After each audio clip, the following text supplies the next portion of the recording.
Labas. Šiandien mes kalbam apie Savi LT. Taip, tai yra lietuviška svetainė.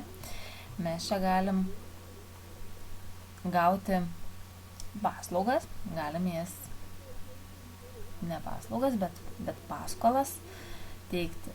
Galim savo įdarbinti pinigus, galim teikti paskolas, galim iš to uždirbti procentus ir turėti pasyvias pajamas. Tai be to, kad mes čia galim uždirbti, galim Savi užsiima tuo, kad refinansuojam jūsų turimus įsiskolinimus. Čia galima gauti paskolą,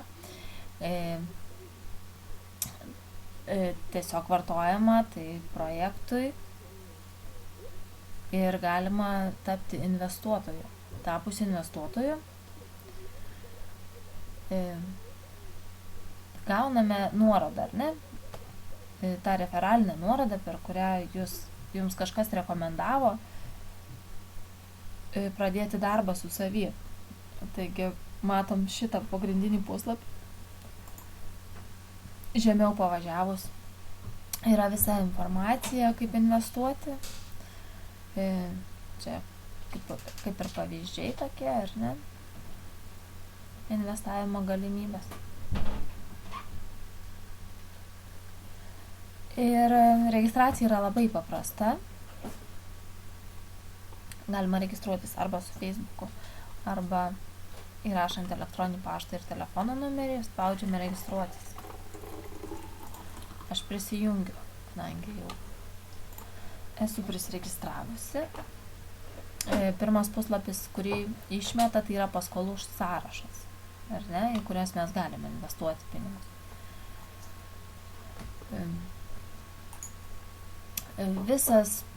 Visas valdymas yra iš tikrųjų labai paprastas. Viršų yra 3 mygtukai, kurių pagalba mes galime investuoti. Čia mes kalbame apie darbą kaip investuotoją. Tai tarkim, yra paskyra. Tai galima papildyti sąskaitą, atnaujinti informaciją, atsijungti ir investuoti. Galima investuoti, apžvelgti savo investicijas. Galima savo investicijas, tarkim, investavus į kažkokią paskolą ir po kažkurio laiko galime ją parduoti. Ir tai yra automatinis investavimas, ar ne? Čia viskas kaip ir paprasta. Čia yra gauk 10 eurų. Tai reiškia, kad čia yra referalinė sistema. Čia yra referalinė nuoroda. Čia galima pakviesti žmogų elektroniniu paštu prisijungti. Ir kiekvienas jūsų pakviestas draugas, narys, pažįstamas, kuris investuos per 6 mėnesius po registracijos 150 eurų, jūs gausite 10 eurų. Tai, manau, labai iš tikrųjų pelningas sandoris, kadangi viskas yra patikima, yra viskas mūsų lietuvių. Ir trumpai apie tai, kaip investuoti, ar ne? Spaudžiame investuoti. Ir čia yra paskolų sąrašas. Paskolą mes galime suteikti tik tai tuomet iš šito sąrašo, kada jinai nėra 100% užpildyta, kadangi paskolas teikiame mes visi investuotojai.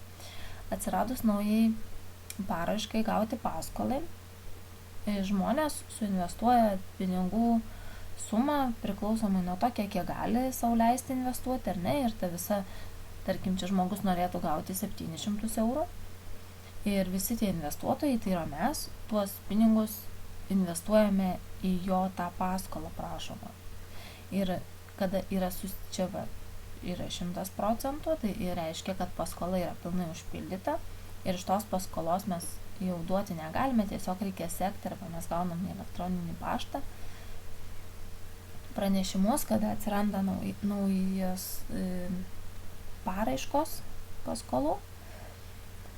Taigi, kaip, tarkim, peržiūrėti vat štai čia būna toksai mygtukas, kad duoti paskolą. Čia yra visa informacija apie paskolos prašytoją, pareiškėją, paskolos statusas, ar ne, visa čia informacija. Ir jūs tiesiog nusprendžiate, ar jūs tenkina, ar jums patikimas tas žmogus, ar patikimas reitingas, pagal reitingą galima irgi duoti paskolą. Žodžiu, viskas yra, tarkim, užėjus ant savy, viskas yra čia pačioj, visa informacija, galima pasiskaityti, informacijos taip pat yra internete nemažai. Tiesiog tas pats faktas, kad investuoti mes galime tada, kada čia yra dar neužpildyta. Tiesiog reikėtų sekti.